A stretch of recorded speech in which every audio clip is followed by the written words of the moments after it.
sprzedaje różne Monkey Noodles i Mochis, tylko jeden nie wzięłam. Ja mogę oferować. Jasne, co dajesz?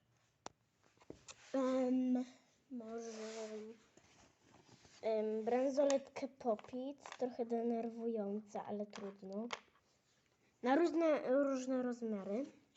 Daję Ci jeszcze fidget spinner Popit, 2 Orbis Search Balls i na koniec dam Ci to, jeśli dodasz jednego mochi. Dobra. Masz. Okej. Masz. Akceptuję trade'a. Proszę. I dzięki. Idealnie. Kolekcja.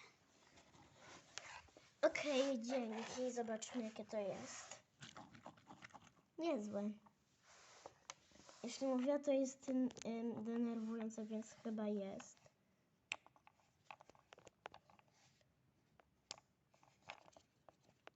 Okej, może być. To na 110, bo kocham to. A może to być na 9, 8. To pa!